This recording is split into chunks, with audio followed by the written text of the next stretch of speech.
terhormat Bapak Ibu Kepala Sekolah SDN Manggahang 1, yang terhormat Bapak dan Ibu Guru beserta staf SDN Manggahang 1, puji dan syukur marilah kita panjatkan kehadirat Allah Subhanahu wa Ta'ala, karena berkat rahmat dan karunia-Nya kita bisa bertemu dalam acara diseminasi penyebaran pemahaman dan penerapan pengalaman budaya positif.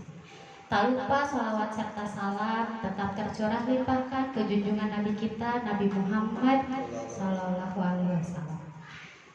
Saya Indri Nur Syafitri sebagai pembawa acara dalam diseminasi kali ini, izinkan saya untuk membacakan agenda hari ini, diantaranya pembukaan, prakarta dari kepala sekolah, prakarta dari teman sejawat, pemaparan materi diseminasi, tanya jawab, doa, serta penutup.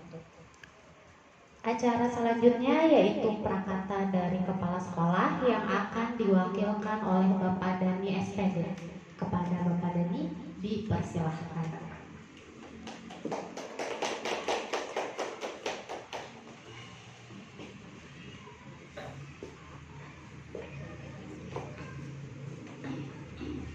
Assalamualaikum warahmatullahi wabarakatuh. Ya, terima kasih kepada pembawa acara. Alhamdulillah ya, pada hari ini ya, hari Selasa ya, kebetulan ada rekan kita sejawat di Manggahang 1 ada tugas Bu Lina sebagai guru penggerak akan memaparkan atau menginformasikan mengenai diseminasi budaya tugas dari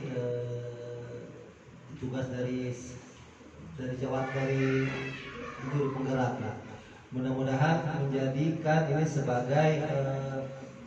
sebagai untuk kita untuk memacu untuk menambah ilmu, dan sebagai oleh-oleh kita sebagai untuk menjadikan kita menjadi tertarik atau kita ingin menjadi calon jadi guru penggerak.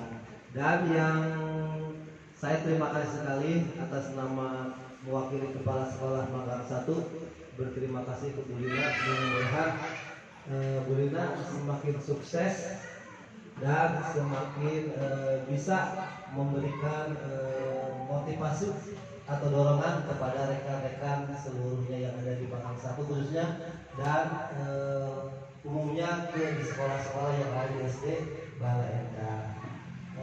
Kami mengucapkan terima kasih sekali untuk tempat Manggahang 1. Mudah-mudahan kita menjadi sebagai ikon di SD Bala Endah, menjadi sekolah penggerak mudah-mudahan ya. Terima kasih. Saya tidak akan memberikan yang lainnya, mudah-mudahan sebagai motivasi untuk kita semua. Assalamualaikum warahmatullahi wabarakatuh.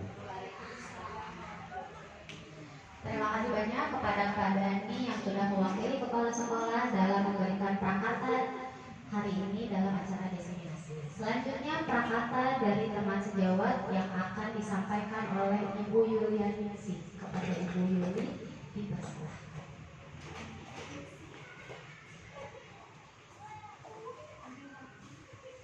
Terima kasih kepada MC.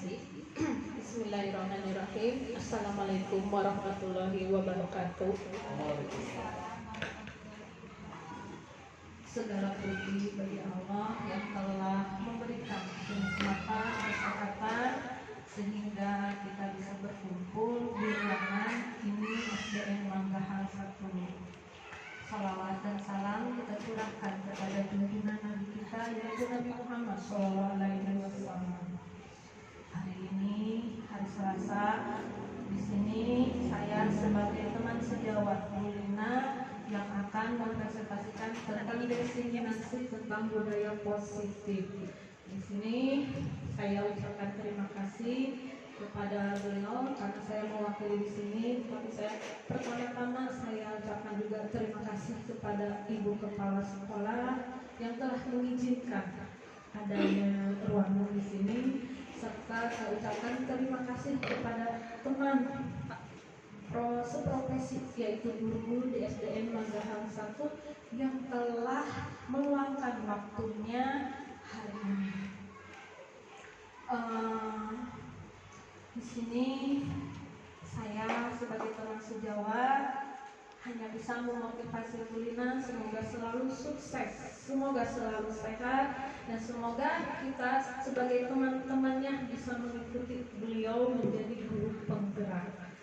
Dan di sini juga nanti kita di sini akan mendapatkan ilmu yang akan dipaparkan oleh beliau, yang tadinya tidak tahu menjadi tahu, yang sudah tahu bahkan akan lebih tahu lagi tentang yang namanya penyebaran pemahaman dan penerapan pengalaman budaya positif di lingkungan SDN Manggahang 1. Mudah-mudahan ilmu yang akan Bu Lina sampaikan kepada kita bisa bermanfaat bagi kita semua.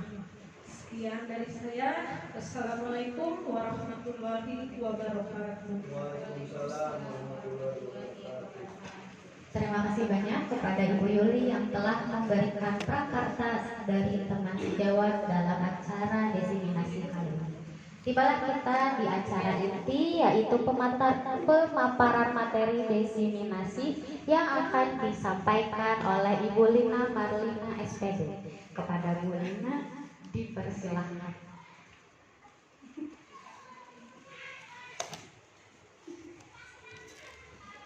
Bu Lina dari Malina, Bu Lina Malina, tapi gak apa-apa ya. Assalamualaikum warahmatullahi wabarakatuh. Waalaikumsalam warahmatullahi wabarakatuh. Pertama-tama mari kita panjatkan puji dan syukur kehadirat Allah Subhanahu wa Ta'ala yang telah memberikan kesempatan kepada kita semua bisa berkumpul di acara diseminasi budaya positif dari tugas dari guru penggerak. Yang pertama saya ingin mengucapkan banyak terima kasih kepada teman-teman rekan-rekan sejawat yang sudah bersedia hadir di acara diseminasi ini. Semoga kebaikan teman-teman semua dibalas oleh Allah Subhanahu wa Ta'ala. Dan mungkin ini yang kedua kalinya ya tugas saya yang untuk bertatap muka dengan teman-teman dalam acara tugas CGP ini. Nah, dalam acara diseminasi ini saya akan memaparkan tentang budaya positif. Next. Sebelum ke acara utama, saya mau bertanya dulu. Ini ada pertanyaan pematik. Apakah Bapak dan Ibu setuju bila satu, pemberian hukuman dapat mendisiplinkan siswa? Setuju. Oke, padanya setuju. Yang kedua, pemberian hadiah dapat meningkatkan prestasi siswa? Setuju. Oke. Yang ketiga, guru harus mampu memberikan solusi untuk siswa yang bermasalah?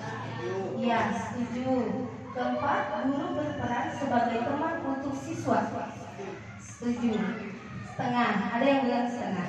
Baik Bapak Ibu, apakah Bapak Ibu setuju itu sudah sesuaikah dengan budaya positif yang akan saya sampaikan?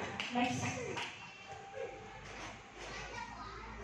Ini konsep inti dari budaya positif yaitu perubahan dan paradigma belajar. Yang kedua, disiplin positif.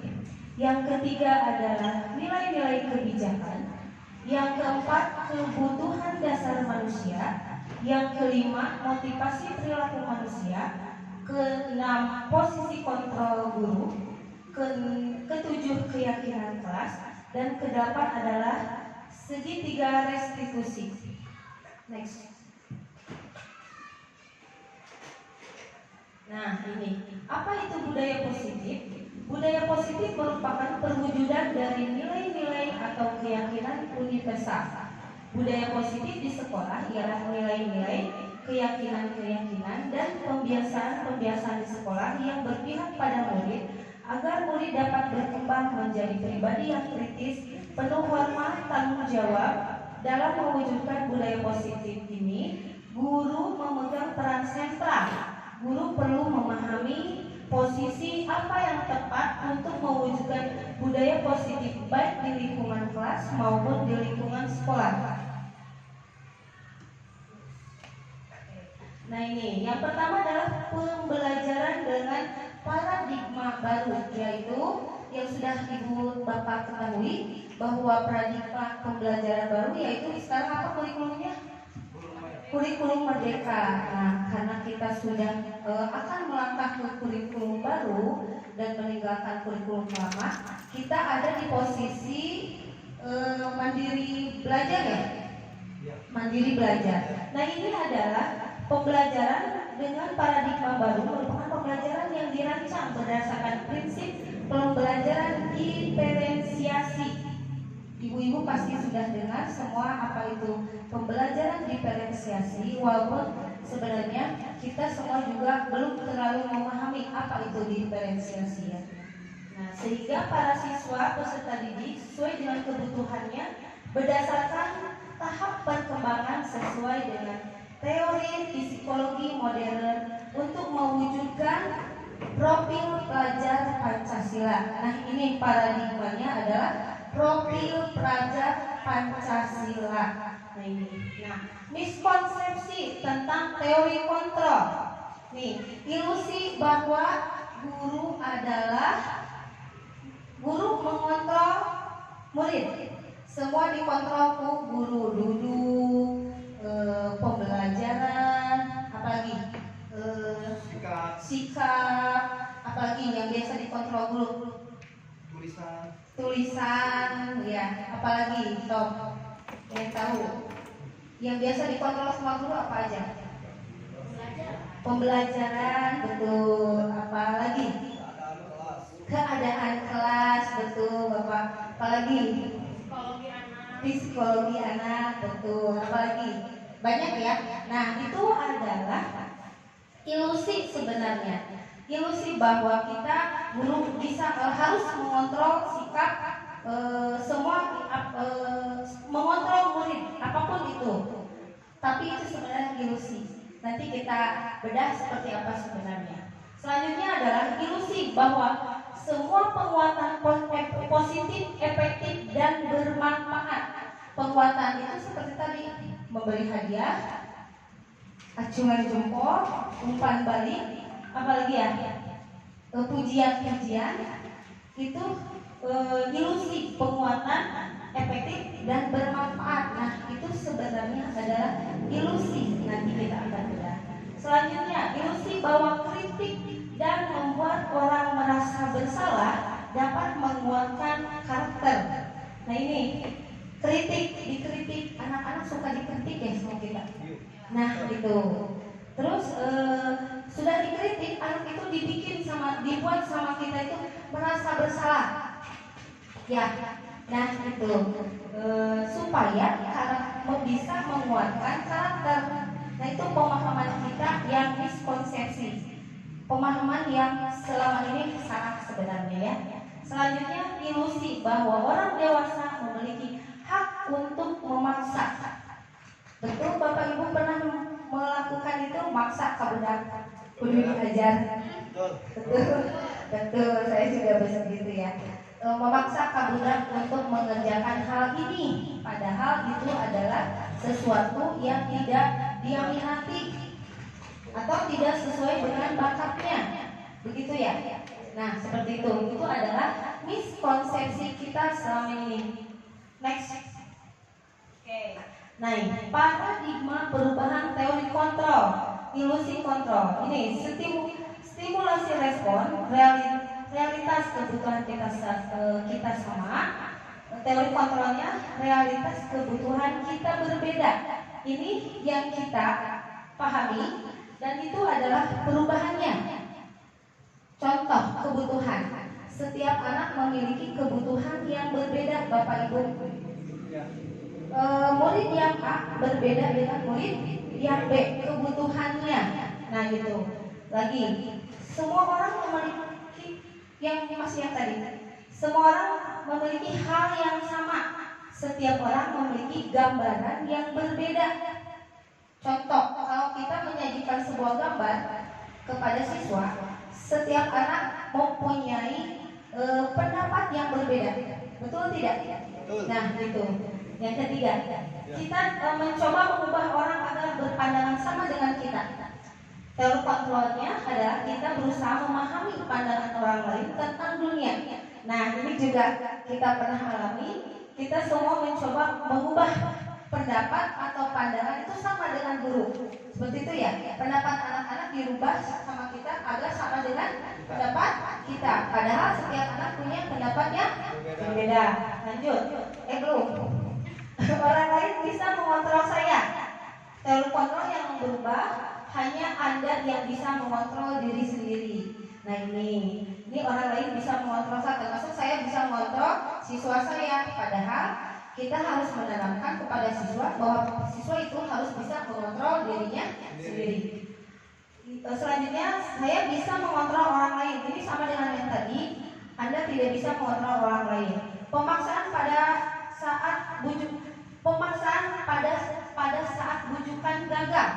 Nah, kalau sudah dibujuk, anak yang nangis dibujuk atau tidak mau belajar, kurang sok dipaksanya, Bapak Ibu. Ya, betul. Ya. Nah, ini stimulus respon, miskonsepsi yang tadi. Kolaborasi dengan konsensus menciptakan pilihan-pilihan baru. Ini yang harusnya dilakukan, memberi pilihan kepada siswa. Ya. Selanjutnya, model berpikir menang dan kalah. Model berpikir menang-menang. Jadi ibu-ibu dan bapak selalu bilang, kan baik eta mah permainan aya nu menang aya nu kalah. Padahal model itu pemikiran yang harus diterapkan kepada menang-menang, tapi dengan cara yang benar. Next. Nah, ini disiplin positif. Yang pertama kita bahas disiplin positif. Disiplin positif merupakan suatu cara penerapan disiplin tanpa kekerasan dan ancaman yang dalam prakteknya melibatkan komunikasi tentang perilaku yang efektif antara orang tua dan anak. Dalam penerapan disiplin positif ini, anak diajarkan untuk memahami konsekuensi dari perilaku mereka. Selain itu, disiplin positif juga mengajarkan anak bertanggung jawab serta rasa hormat dalam berinteraksi dalam lingkungannya. Jadi, disiplin positif merupakan salah satu cara penerapan disiplin yang bertujuan untuk menumbuhkan kesadaran serta memberdayakan anak untuk melakukan sesuatu tanpa sorotan, ancaman maupun hukuman.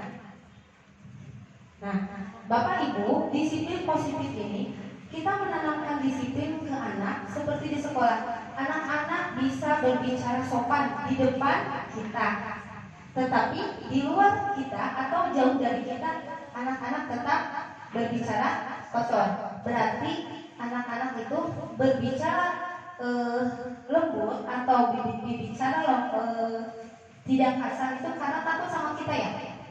Nah, berarti itu belum timbul kesadaran pada diri anak. Contoh lagi, anak-anak kalau lihat sampah itu kalau ada kita membuang sampah pada tempatnya. Pas tidak ada kita membuang sampah di mana wae. Nah, itu yang belum menumbuhkan sifat kesadaran pada disiplin positif. Nah, itu jadi disiplin positif itu bukan hanya mematuhi peraturan yang ada di sekolah, tapi menumbuhkan kesadaran kepada siswa. Next book.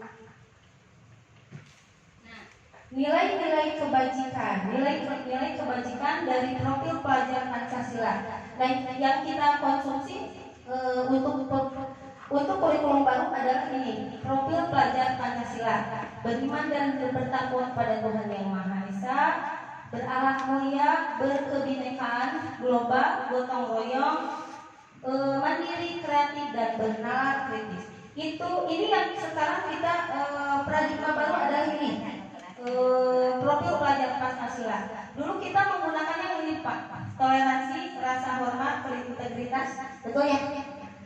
Mandiri, menghargai, antusias, keingintahuan, kreatif, kerjasama, percaya diri dan komitmen. Itu juga sama, keterampilan hidup adalah salah satu dari kebajikan, nilai-nilai kebajikan. Next Bu. Nah, ini masih termasuk ke dalam nilai-nilai kebajikan, yaitu 9 pilar karakter, Tuhan, cinta Tuhan dan segenap penciptaannya, kemandirian dan tanggung jawab, kejujuran, amanah, diplomatis, hormat, dan santun, dermawan, suka menolong, dan gotong royong, percaya diri, kreatif, bekerja keras, kepemimpinan, keadilan, baik dan rendah hati, toleransi, kedamaian, dan kesatuan. Ada lagi, petunjuk hidup, peduli, penalaran, bekerja sama, keberanian, keingintahuan, usaha, keluasan, fleksibel, berorganisasi, kesadaran, berteguh hati, kehormatan, memiliki rasa hormat, berinisiatif, integritas, pemecahan masalah, sumber pengetahuan, tanggung jawab, dan persahabatan. Ada lagi, the seven essential virtues, apa sih? Virtues, empati, suara hati, kontrol diri, rasa hormat, kebaikan, toleransi, dan keadilan. Next, ini adalah nilai-nilai kebajikan. Yang selanjutnya adalah 5 kebutuhan dasar manusia yang harus dipenuhi. Kalau salah satu tidak terpenuhi, otomatis siswa akan melanggar peraturan itu atau kebijakan atau keyakinan yang telah dibuat. Salah satunya adalah kasih sayang dan rasa diterima atau love and belonging. Nah ini, kalau kasih sayangnya tidak terpenuhi, anak-anak pasti akan mencari perhatian ya. Banyak anak-anak yang seperti itu di sekolah kita. Ada ya, di kelas 5 ada ya. Anak-anak teh selalu mencari masalah, ternyata itu adalah karena kurangnya perhatian. Kasih sayangnya dari orang tua tidak ada. Contoh anak-anak yang yatim piatu. Nah, itu kan anak-anak berarti kebutuhan ini, salah satu kebutuhan pokoknya tidak terpenuhi, makanya dia kadang mencari perhatian. Selanjutnya, kekuasaan. Nah, ini kekuasaan. Kalau anak-anak itu ingin jadi pemimpin seperti itu, ya, ini adalah kekuasaan yang harus dipenuhi anak-anak.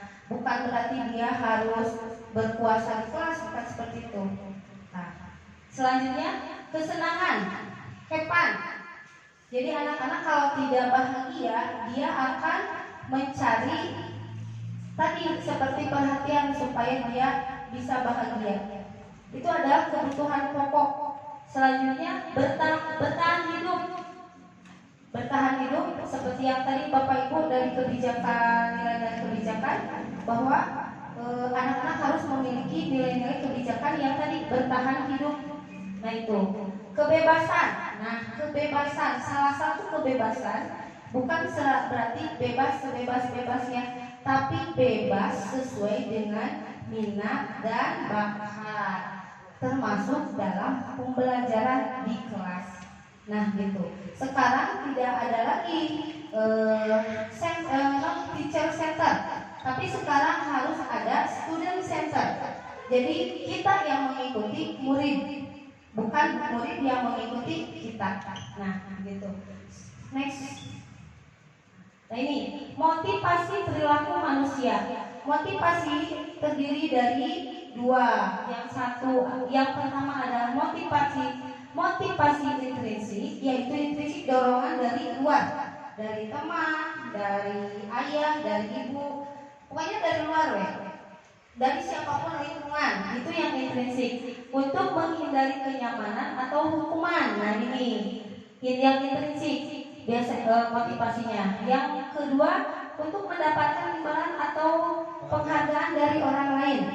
Ini termasuk dari motivasi intrinsik yang dari luar. Yang dari dalamnya, yaitu yang timbul dari diri sendiri, yaitu kembali ke tadi, dari kesadaran. Nah itu motivasinya dari kesadaran.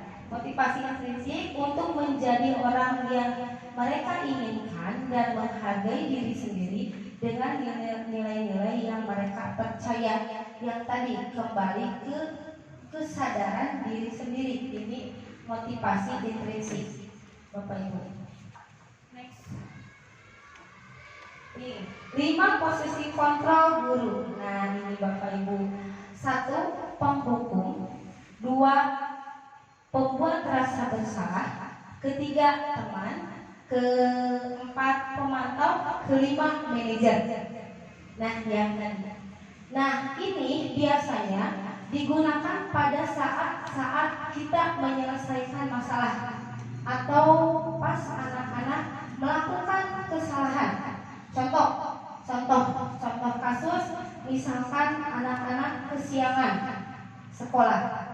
Sebagai penghukum, dia akan memberikan hukuman. Biasanya apa? Amun kesiangan, skot jam, betul. Skot jam itu adalah penghukum. Ya, posisi guru sebagai penghukum. Adakah di sini Bapak Ibu selalu melakukan itu? Bapak Ibu posisinya di mana nih? Sebagai penghukum pernah? Pernah, oke.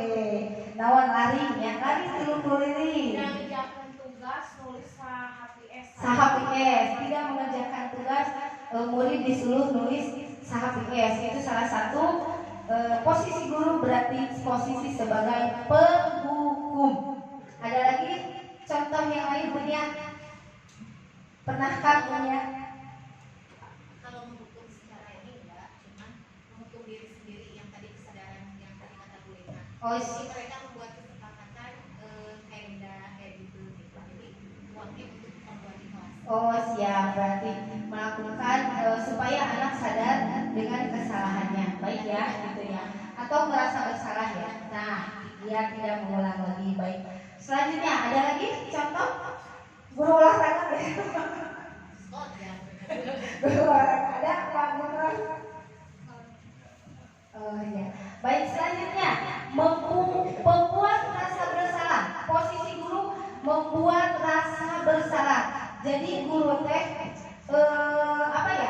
berbicara atau komunikasi dengan siswa supaya siswa itu ngerasa salah ya. Saya ngerasa salah teh karena sudah ngobrol dengan guru. Guru nate ngobrol nate si anak teh seperti yang terpojokan. Gitu. Benar saya salah. Jadi saya terpojokan gitu. Ada yang seperti itu. Coba pernah seperti itu Bapak Ibu? Pernah ya, mungkin ya. Saya juga pernah mungkin. Yang ketiga adalah sebagai teman. Sebagai teman, contoh.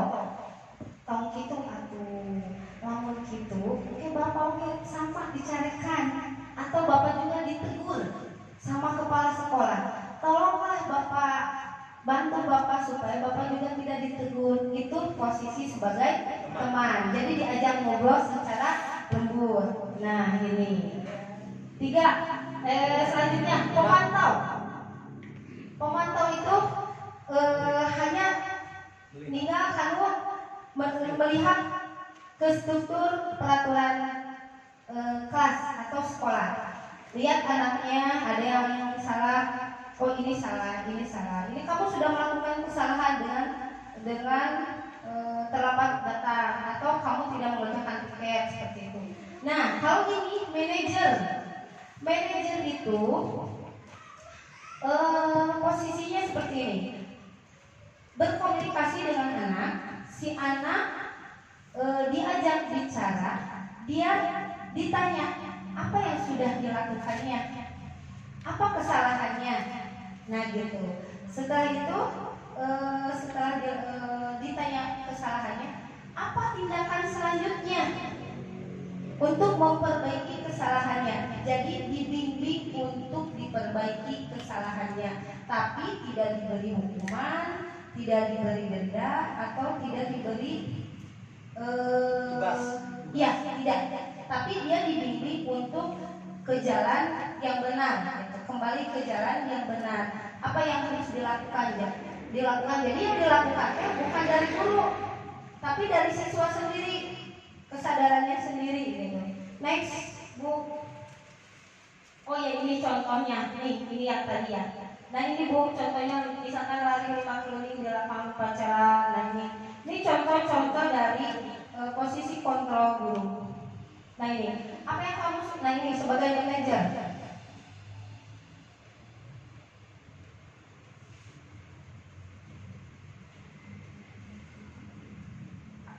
Nah ini Bapak Ibu, nah ayo dong, nah ini untuk pemantau itu. Kamu sudah melanggar peraturan sekolah, kamu harus konsekuensi. Ini hanya sebagai pemantau.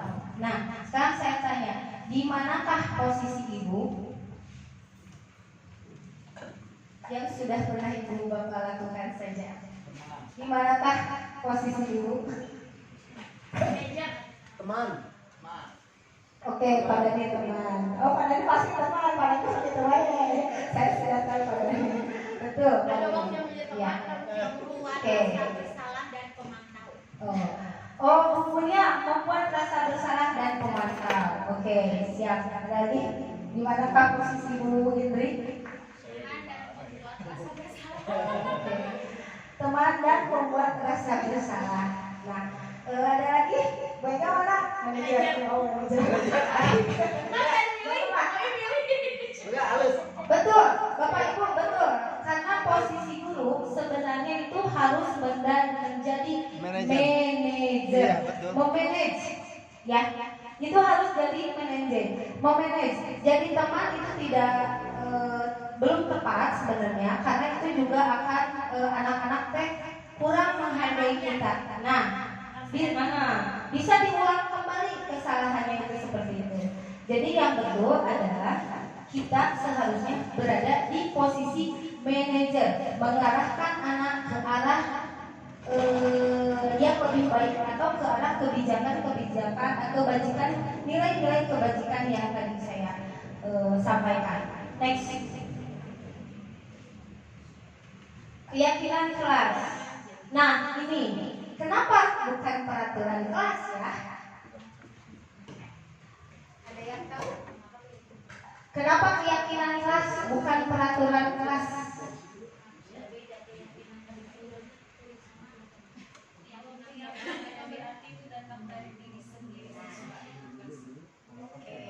Datang dari diri sendiri atau dari siswa. Oke. Kalau peraturan dibuat dari luar. Baik Bapak Ibu. Salah satunya itu keyakinan peraturan kelas itu dibuat oleh satu pihak guru atau pihak sekolah. Tapi kalau keyakinan kelas dibuat dengan kesepakatan seluruh kelas. Jadi anak-anak nanti membuat apa saja sih? Contoh, bagaimana sih supaya kelas kita nyaman? Nah, anak-anak kan membuat keyakinan sendiri nih, membuat nanti ditempel di kelas apa saja yang dipendapat dari anak-anak itu semua. Itu berarti keyakinan dari anak-anak ya, Bu-ibu. Tapi biasanya tuh tata tertib di sekolah itu berarti dibuat oleh satu pihak dari sekolah saja. Tapi kalau keyakinan itu dibuat oleh dua belah pihak, guru dan siswa. Nah ini untuk keyakinan kelas. Next. Nah ini keyakinan kelas itu bersifat abstrak, yaitu berisi nilai-nilai kebajikan yang tadi. Kalau kita kan sudah menggunakan profil pelajar Pancasila, berarti kita sudah menggunakan itu. Kedua, berupa pernyataan universal. Nah ini, yang tadi masih nyambung kan kebijakan. Terus dibuat dalam pernyataan positif. Tokil, tidak membawa HP. Nah itu. Keyakinan kelas tidak dengan ucapan yang positif, tidak ucapan yang negatif. Jadi tidak menggunakan kata tidak dan tidak menggunakan kata dilarang. Itu keyakinan kelas, karena yakin jadi keyakinan dari diri sendiri gitu. Jadi tidak menggunakan kata-kata yang negatif, jadi positif kata-katanya sesuai dengan kondisi sekolah dan kelas dan sekolah sehingga mudah diterapkan. Nah gitu. Untuk di kelas mah, kalau untuk di kelas mungkin tidak banyak-banyak, paling 5 keyakinan kelasnya. Contoh datang tepat waktu, ya. Atau kalau positif negatifnya kan gini, tidak kesiangan. Nah itu ya, itu diganti dengan kalimat positif. Nah, datang tepat waktu atau datang sebelum 15 menit sebelum bel berbunyi. Tidak membawa HP diganti dengan kalimat positif. Apa? Tidak membawa HP ke sekolah. Coba. Oh, HP disimpan di rumah bisa bunyi. Ya, betul. Nah itu jadi kalimatnya kalimat-kalimat yang positif. Terus semua warga sekolah atau warga kelas dilibatkan saat membuat keyakinan kelas. Nah itu kalau kita menyebutnya apa, kesepakatan kelas ya. Nah itu ini dari keyakinan kelas. Sudah saya lihat tapi ibu-ibu sudah menerapkan ini ya. Kalau keyakinan kelas sudah ya, sebelum belajar atau di ajaran baru kita sudah membuat keyakinan kelas ya. Saya lihat sudah lah, ayah coba atas beda atas Bunia sudah ya, saya lihat ini sudah. Ada lagi Bu Indri sudah? Belum. Bapak-bapak ini sudah, Pak ini sudah. Umi sudah? Sudah. Ya, kelas 4 sudah. Nah bagus, berarti kita menuju paradigma baru. Ya, gitu. Next book. Nah, ini segitiga restitusi yang tadi berhubungannya dengan posisi kontrol kita. Seharusnya kita posisinya di mana, Bu? Manajer. Nah, ini langkah-langkahnya saat kita menemukan kasus pada siswa. Segitiga restitusi yang pertama dilakukan adalah menstabilitaskan identitas. Ya, menstabilitaskan identitas. Kedua, validasi tindakan yang salah. Ketiga, menanyakan keyakinan atau nilai-nilai kebajikan. Next book. Nah ini sesi 1 saat kita mendapat kasus siswa. Contohnya saat anak sering kesiangan atau contoh anak yang sering tidak sekolah, itu bisa menggunakan segitiga restitusi. Nah ini sesi 1 ini yaitu menstabilitaskan identitas berdasarkan prinsip membuat kesalahan adalah bagian dari proses pembelajaran. Berperan menggeser identitas murid dari identitas gagal ke identitas sukses. Jangan mengkritik murid yang sedang mengalami identitas gagal. Nah ini, jadi ibu-ibu bisa menanyakan ini, membuat kesalahan sesuatu yang wajar. Nah, saat ibu menstabilitaskan identitas, anak-anak kan kalau takut ya, takut sih ibu cerah. Nah kayak gitu anak-anak pasti takut. Tapi kita bisa dengan menstabilitaskan dulu identitasnya, membuat kesalahan yang wajar, bahwa kesalahan itu adalah hal yang wajar supaya anak tidak merasa takut pas dipanggil orang tua. Contoh, ibu juga pernah berbuat kesalahan, tapi bukan berarti harus diulang. Nah, seperti itu adalah salah satu menstabilitaskan identitas. Nah, ada lagi kalimat yang ini, yang kedua. Manusia itu tidak ada yang sempurna. Seperti itu. Nah, itu kan menstabilitaskan identitas supaya anak tidak merasa terpojokan. Nah, atau tidak merasa bersalah ya, yang tadi itu. Terus kita bisa memperbaiki masalah ini. Kalimat-kalimat itu bisa digunakan. Saya tidak akan menanyakan kesalahan, tetapi fokus pada perbaikan masalah ini. Selanjutnya, apakah saat ini kamu tengah menjadi orang yang baik untuk dirimu sendiri? Ini untuk menstabilitaskan identitas atau apa ya, supaya tidak tegang mungkin ya. Nah itu anak-anak jadi netral kembali mungkin. Nih ya. Lanjut sesi 2. Nah selanjutnya sudah menstabilitaskan identitas. Selanjutnya adalah validasi tindakan yang salah. Anak ditanya, apa yang telah kamu perbuat? Nah gitu. Tadi memvalidasi identitas. Sekarang adalah tindakan yang salah, memvalidasi tindakan yang salah. Berdasarkan prinsip setiap perilaku berupaya memenuhi suatu kebutuhan tertentu, guru akan menggeser dari pemikiran stimulus respon yang tadi ke menjadi proaktif, mengenali dan mengakui kebutuhan murid ini dapat memperbaiki hubungan dengan murid. Pernyataan atau pertanyaan disampaikan dengan nada suara tidak menghakimi atau memojokkan. Pertanyaan yang bisa diajukan, kamu bisa saja bertindak lebih gegabah lagi dari ini. 2. Kamu bukan melakukannya tanpa suatu alasan. 3.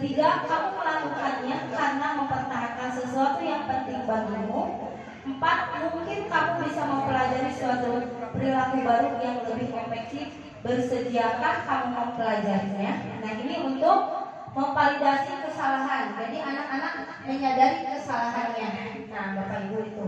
Selanjutnya next. Nah, yang terakhir adalah sesi menanyakan keyakinan atau kebijakan yang tadi. Kebajikan nilai-nilai kebajikan yang tadi. Teori Quantum mengatakan bahwa pada dasarnya kita termotivasi untuk secara intrinsik dari diri sendiri. Saat perilaku telah divalidasi dan identitas sukses dan stabil, maka murid telah siap mengkaitkan keyakinan dengan tindakannya yang salah. Ajukan pertanyaan sebagai keluarga atau kelas, apa yang kita yakini, keyakinan yang tadi Bu, yang sudah kita buat tadi di keyakinan kelas. Anak ditanya, keyakinan apa yang sudah kalian langgar? Nah itu, supaya anak kembali ke tadi stabilitas. Jadi ibu-ibu kan Bonia, Bu Ega sudah membuat keyakinan kelas ya. Jika anak ada yang melanggar, kita melakukannya seperti ini, malah bertahap. Yang terakhir yaitu ditanyakan keyakinan mana yang sudah dilanggar. Nah itu, ya seperti itu. Nilai-nilai apa yang telah kita sepakati tadi, kesepakatan kelas tadi. Nah itu, seperti apa gambaran sebuah kelas yang ideal bagi kamu, bagi siswa. Nah keempat, kamu ingin menjadi orang seperti apa? Nah ini untuk menanyakan keyakinan yang tadi yang telah ibu bapak buat. Next book. Nah, hal yang perlu diperhatikan dalam segitiga restitusi adalah perilaku yang salah perlu dikaitkan dengan nilai-nilai atau keyakinan-keyakinan yang telah disepakati atau dituju. Kedua, kesediaan orang yang melakukan kesalahan untuk memperbaikinya. Ketiga, memecahkan masalah sebisa mungkin relevan atau memiliki hubungan dengan masalah yang ada. Keempat, perlu adanya suatu usaha perbaikan dari pihak yang berbuat salah. Perlu didedikasikan waktu dari pihak yang berbuat salah. Tanyakan kapan akan mulai melakukan usaha untuk memperbaiki masalah. Nah ini anak yang seperti kasus tadi atau yang kesiangan tadi dikaitkan dengan nilai-nilai atau keyakinan yang telah disepakati di kelas. Nah, terus ditanya apa untuk memperbaiki kesalahan tadi, apa yang harus dilakukan? Misalkan kesiangan baik, ditanya apa yang harus dilakukan untuk memperbaiki kesalahan itu. Nah, seperti itu. Yang ketiga, usaha yang dilakukan misalkan datang atau bangun lebih pagi supaya bisa ke sekolah lebih awal, misalkan begitu. Terus perlu dedikasi waktu. Kapan akan dilakukannya? Mulai kapan? Minggu depan, minggu depan, atau mulai besok? Nah itu. Jadi dedikasi waktu yang dari pihak yang berbuat salah. Next book. Oh, terima kasih. Mungkin cukup sekian dari saya dari pemaparan mengenai budaya positif. Nah itu mudah-mudahan ilmu saya di sini bukan untuk mengajarkan Bapak Ibu atau menggurui Bapak Ibu, tapi berbagi ilmu. Semoga ilmu yang saya berikan bisa bermanfaat untuk kita semua. Amin. Saya kembalikan ke Guru. Terima kasih banyak kepada Guru Lina yang telah memberikan pemaparan yang sangat menarik dan sangat bermanfaat, terutama bagi guru-guru di SDN Manggahan 1. Acara selanjutnya yaitu saya membuka sesi tanya jawab untuk diseminasi kali ini. Boleh, barangkali Bapak Ibu ada yang mau bertanya atau ada yang ingin ditanyakan dalam agenda hari ini.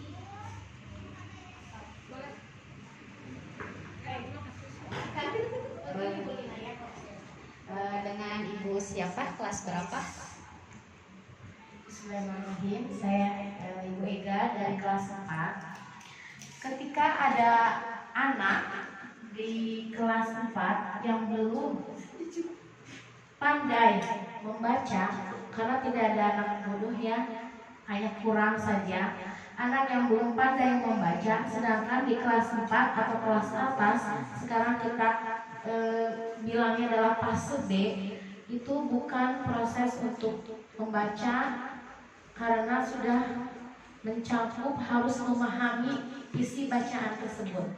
Bagaimana menanggulanginya? Apa diberi waktu atau kita langsung saja menurunkan kembali, atau mungkin Bu Lina bisa memberikan masukan atau solusi bagaimana menyikapinya? Terima kasih. Baik Bu Ega, saya coba jawab ya. Tapi untuk bila jawaban saya ada yang kurang, teman-teman bisa menambahkan. Sebenarnya untuk kurikulum 13 dan Merdeka, siswa itu tidak ada yang tidak naik. Betul Bapak Ibu? Badai eta tiasa maca, badai eta henteu tetap harus ditaikkan. Apalagi ini kurikulum Merdeka. Kurikulum Merdeka kelas 1 saja tidak ditekankan untuk bisa calistung. Karena mereka itu hanya diterapkan literasi saja. Tapi literasi di sini bukan membaca Bapak Ibu. Pemahaman literasi itu sebenarnya anak bisa menyelesaikan masalah, itu literasi. Ibu perpustakaan lebih tahu artinya literasinya. Bukan hanya membaca sebenarnya literasi itu. Jadi anak kelas 1 tidak diterapkan untuk kurikulum Merdeka, itu tidak diterapkan untuk calistung membaca. Nah, karena ini akan terbebani juga untuk siswa, anak-anak tertekan. Nah, makanya di kurikulum Merdeka semua wajib naik, mau bisa baca, mau tidak bisa baca. Nah, ini kembali ke usaha guru mungkin. Usaha guru, badai mau meluangkan waktu setengah jam sepulang sekolah untuk ngagencet membaca, itu boleh, solusinya seperti itu. Atau mungkin bicara atau komunikasi dengan orang tua, mungkin orang tuanya akan memberi jam tambahan atau pergi les privat supaya anaknya bisa membaca. Itu kembali ke gurunya. Tapi yang saya lihat di teman-teman guru penggerak itu ada kelas 5, ada beberapa orang, mungkin di sekolah kita cuma 1-2 ya, tapi di sekolah orang lain itu lebih parah Bu. Ada yang sampai tidak bisa membaca sampai 15 orang. Jadi si gurunya itu meluangkan waktu setengah jam sepulang sekolah untuk belajar membaca. Kelas 5 ya Pak. Ada seperti itu mungkin solusinya. Mungkin dari rekan-rekan ada yang mau menambahkan solusi ini untuk anak-anak yang tidak bisa membaca. Bu, ini literasi.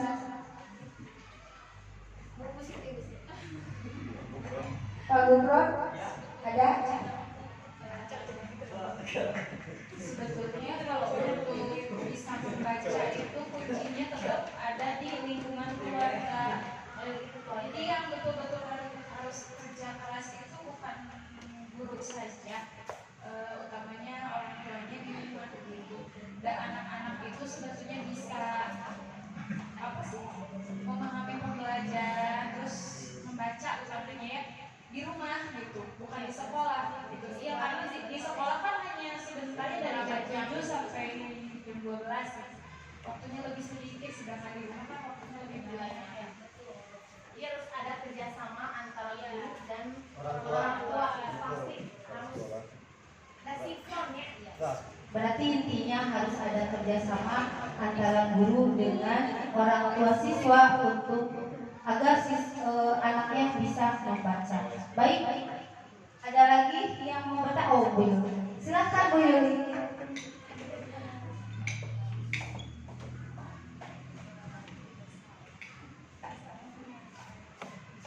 Bismillahirrahmanirrahim. Assalamualaikum warahmatullahi wabarakatuh. Waalaikumsalam warahmatullahi wabarakatuh. Terima kasih atas kesempatannya untuk bertanya. Begini ya, tadi kan kata Bu Lina itu ganti katanya dengan kata-kata yang positif. Nah, ada salah satu anak, boleh disebutkan namanya? Nah, ada salah satu anak yaitu Denis ya, yang senang sekali yang namanya main HP. Ya, itu sudah dikasih tahu dengan kata-kata yang positif. Danis, HP-nya disimpan kalau lagi di sekolah, waktunya untuk belajar. Nah, itu berulang kali untuk diingatkan oleh saya, gitu kan. Tetapi si anak itu memang tidak merespon. Jadi kata-kata yang positif saja sudah tidak direspon, gitu kan. Apalagi kalau sekarang itu tidak boleh memakai kata-kata yang kasar, gitu kan, karena takutnya menyakiti perasaan si anak tersebut.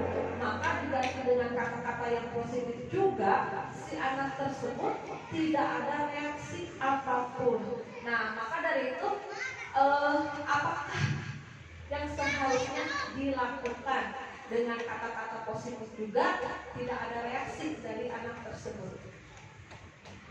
Terima kasih atas kesempatannya. Baik Bu Yuli, terima kasih pertanyaannya. Jadi apakah apa sih solusinya untuk anak yang selalu bermain HP sudah diingatkan dengan kata-kata positif juga tidak menempel atau tidak mengena ke hatinya, begitu ya Bu Yuli ya.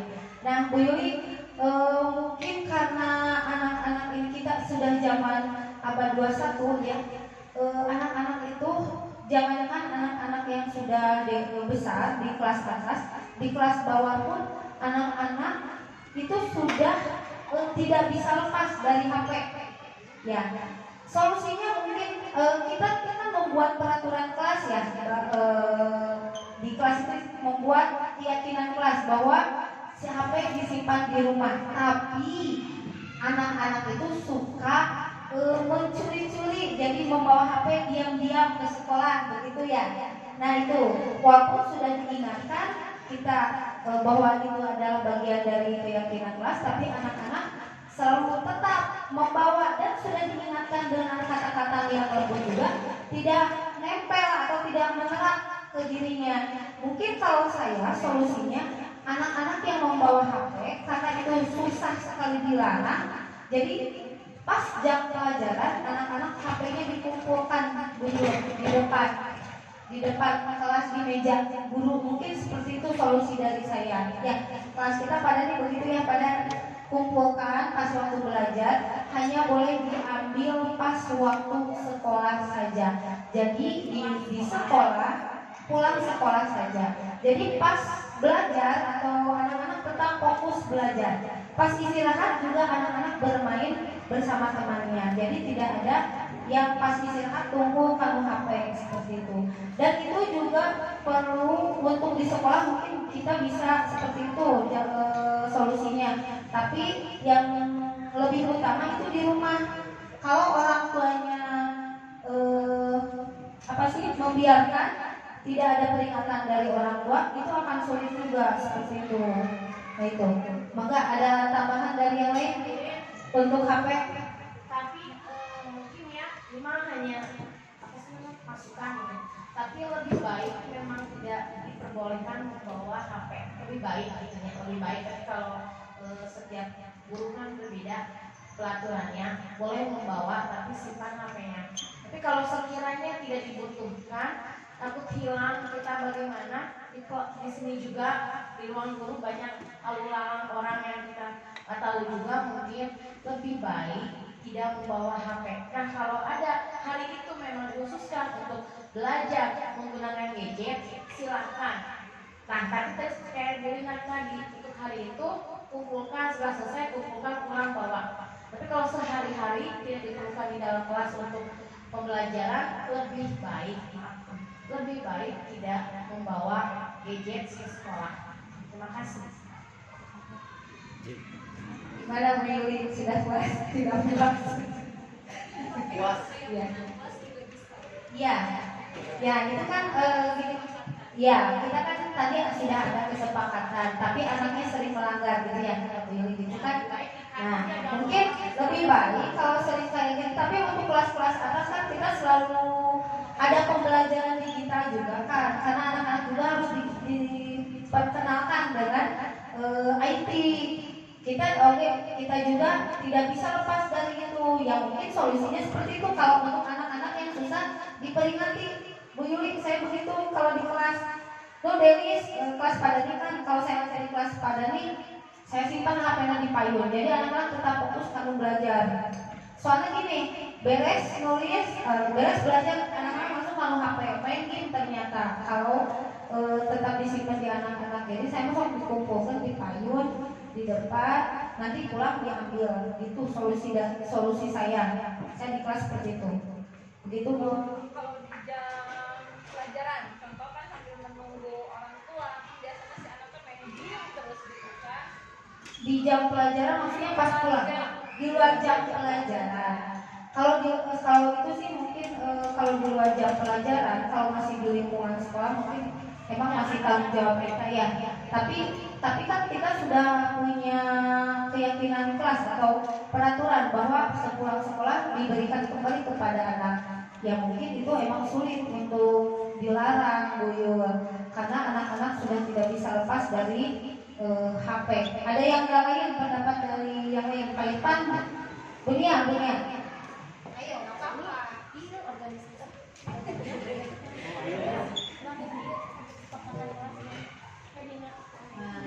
Melanjutkan yang tadi ya Bu Lina, kalau saya pribadi di kelas membuat kesepakatan.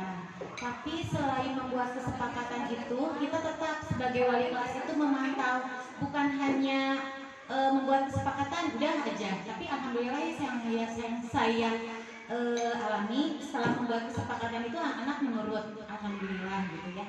Cuman kita tetap memantau dan memberi contoh juga kepada anak.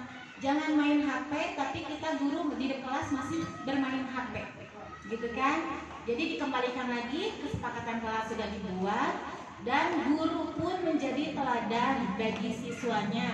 Stop HP ketika sedang mengajar. Itu aja sih.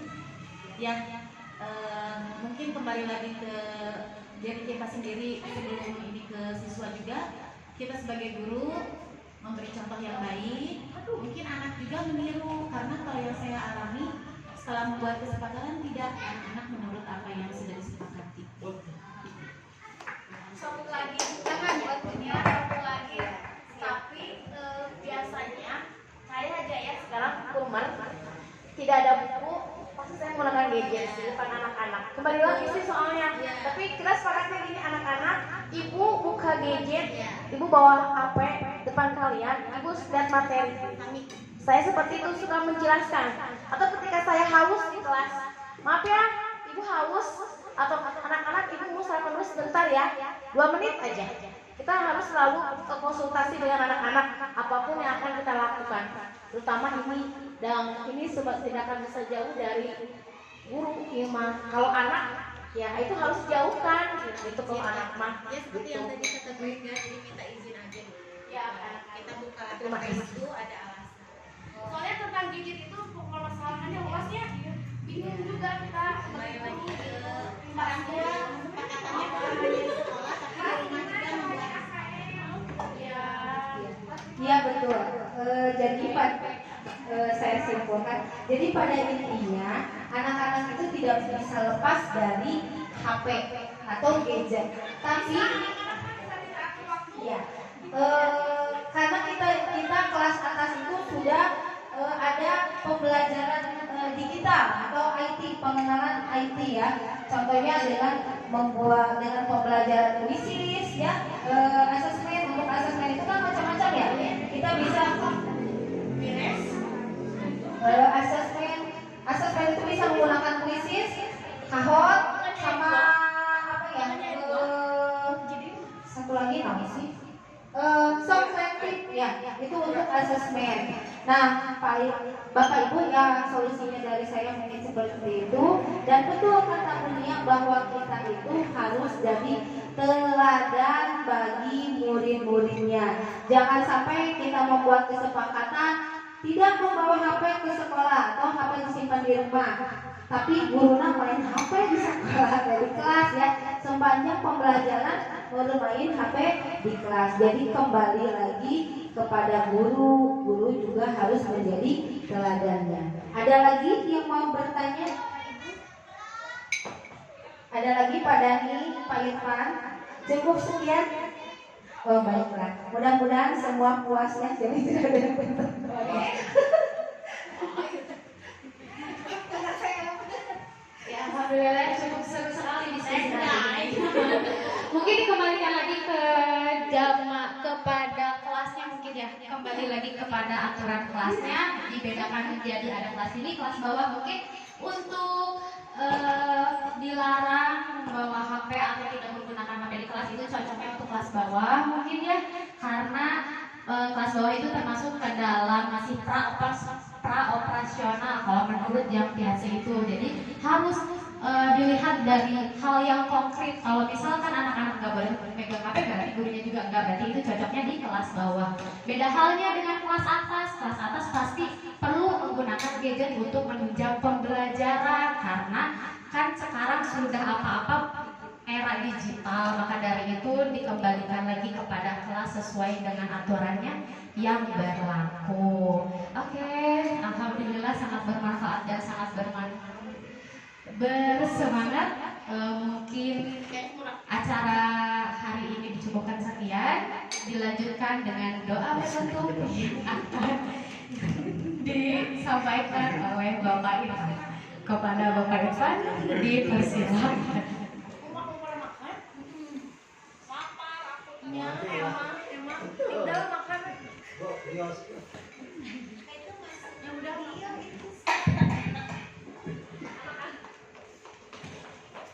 Baik, bismillahirrahmanirrahim. Assalamualaikum warahmatullahi wabarakatuh. Ya. Pada Bapak Ibu guru, marilah kita berdoa terlebih dahulu sebelum acara ini ditutup. Mudah-mudahan yang ada beberapa rekan guru kita yang tidak bisa hadir dikarenakan ada kepentingan dan juga ada yang sedang sakit.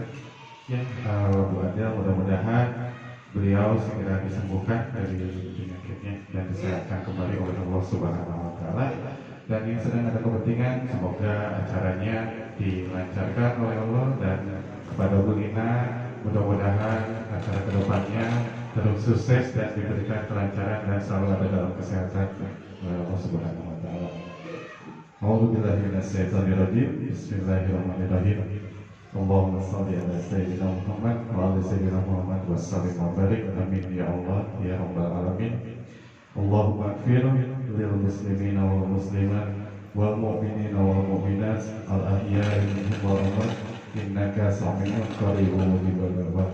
Allahumma shalli ala sayyidina Muhammad wa ala sayyidina Muhammad salatan tunzina biha min jami'il ahwali wa afat wa tadhillana biha jami'il hajat wa tutahhiruna biha min jami'is sayyi'at wa tarfa'una biha indaka 'ala darajat wa tubaliguna biha as-sadayat min jami'il khairati fil hayati wa fil mamat. Rabbana zalamna anfusana wa lam taghfir lana wa tarhamna lanakunanna minal khasirin. Rabbana atina min ladunka rahmatan wa hayyi lana min amrina rasada. Allahumma ighfir lana wa liwalidayna warhamhuma kama rabbayana shighara.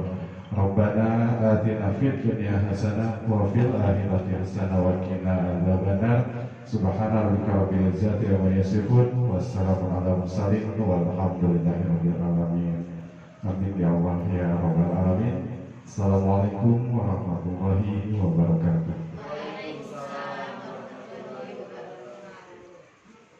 Terima kasih kepada Pak Irfan yang telah membantu acara hari ini. Mungkin cukup sekian, saya selaku pembawa acara mohon maaf apabila banyak kesalahan dan kekurangan dalam berlangsungnya acara diseminasi kali ini. Saya tutup dengan wassalamualaikum warahmatullahi wabarakatuh.